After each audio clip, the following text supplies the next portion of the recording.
एक पूजा गुजर जी, पूजा गुजर जी, लक्ष्मण लीलू जी, श्रवण लीलू जी, गोपाल जी।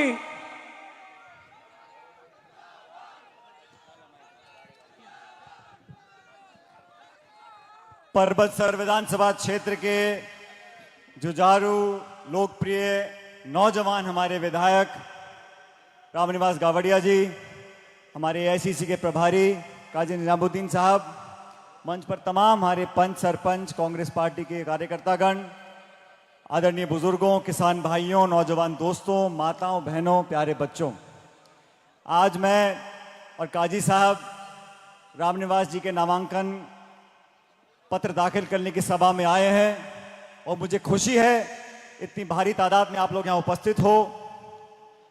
25 तारीख को राजस्थान में वोट पड़ेगा और आपके बीच दोबारा कांग्रेस पार्टी ने, राहुल गांधी जी ने, खड़गे जी ने, सोनिया गांधी जी ने, हम सब ने एक बार जनता पे विश्वास करते हुए रामनिवास जी को दोबारा टिकट दिया है यहाँ से, परबतसर से। और मुझे कहने में कोई संकोच नहीं है, मुझे कहने में कोई संकोच नहीं है, ये नागौर जिले की धरती, इस पूरे क्षेत्र में जिस करवट आप लोग बैठते हो उस करवट सत्ता जाती है, इसलिए आपके हाथ में राजस्थान का भविष्य है। 5 साल तक राजस्थान में क्या हालात होंगे, किस दिशा में प्रदेश चलेगा, ये जिम्मेदारी आप लोगों के हाथों में है। 5 साल पहले मैं कांग्रेस पार्टी का अध्यक्ष था, हम लोग विपक्ष में थे और लंबा संघर्ष कर हमने वसुंधरा जी की सरकार को हराने का काम किया। वो इसलिए संभव हो सका कि परबतसर के लोगों ने हाथ के निशान पर और कांग्रेस पार्टी को वो अपना वोट दिया था।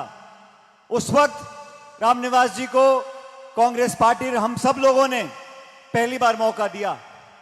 ये सीट कांग्रेस कई बार हार चुकी थी, लेकिन आपके आशीर्वाद से कांग्रेस पार्टी ने 2018 में एक ऐसा नौजवान बीज आपके यहां पैदा किया जो आज मजबूत विधायक बनकर आपके सामने खड़ा है।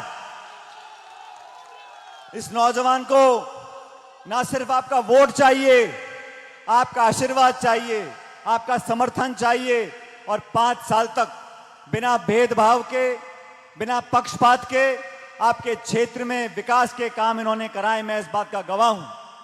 हर विभाग को, हर मंत्री को उन्होंने यहां पर अपने क्षेत्र में विकास के लिए खींचा और मुझे कहने में खुशी है कि परबतसर में छोटा बड़ा सब तरह का विकास आपके बीच में हुआ है। आज 5 साल का कार्यकाल आपके बीच में है, बाकी उम्मीदवार चुनाव लड़ रहे हैं आपके बीच में। आपको आकलन करना है कौन वो साथी हैं जो चुनाव लड़ रहे हैं जीतने के लिए और कौन वो साथी हैं जो चुनाव लड़ रहे हैं इनको हराने के लिए। मैं सबको जानता हूं, मैं परबतसर के तमाम नेताओं को जो चुनाव लड़ रहे हैं उनको भी जानता हूं, जो चुनाव लड़वा रहे हैं उनको भी जानता हूं, और जो चुनाव लड़ नहीं रहे लेकिन बाहर से बैठे बैठे हाथ मल रहे हैं, ये देख रहे हैं कि कैसे हम रामनिवास जी की 1000, 2000, 1200, 1500 वोट कम कर सकें। लेकिन साथियों, खासकर मैं नौजवान दोस्तों को बोलकर जा रहा हूं, ये चुनाव रामनिवास का नहीं है, ये चुनाव आप लोगों का है, नौजवानों का है। और मैं व्यक्तिगत रूप से आज चुनाव प्रचार का हमने आरंभ किया है। मैं 2 दिन पहले मेरे विधानसभा क्षेत्र में था, टोंक में नामांकन मैंने भरा 2 दिन पहले।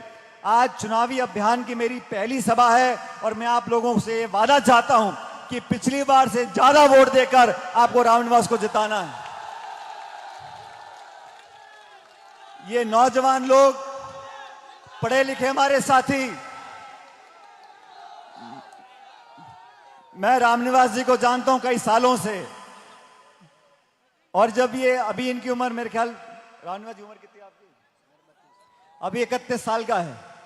आज से 10 साल पहले ये यूनिवर्सिटी में पढ़ता था जयपुर में।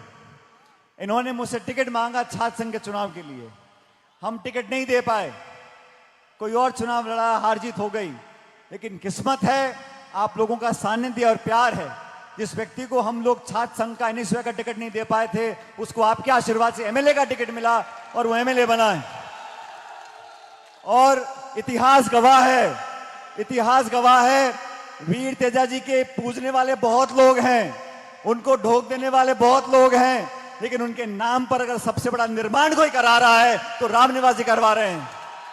इसलिए 36 कौम के लोग और ये जाति बिरादरी भूल जाओ, ये सब आंकड़े कागज पर हैं। अपने अंतरात्मा से पूछो कौन वो पढ़ा लिखा साफ छवि का नौजवान हमारा उम्मीदवार है जो हमारे भविष्य की चिंता करेगा।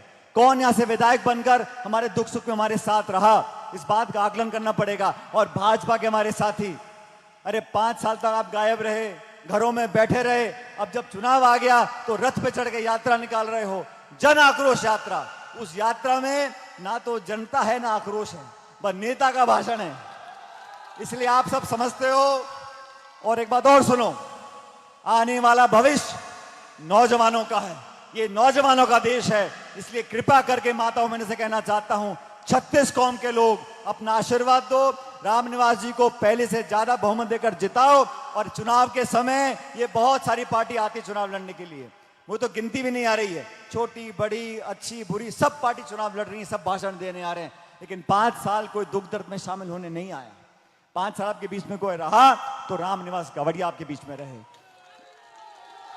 इसलिए ये मेरी पहली चुनावी सभा है और मैं चाहता हूं कि यहां पर राजस्थान में सबसे ज्यादा बहुमत से कोई जीते तो मेरा छोटा भाई रामनिवास गावड़े जीत कर जाए।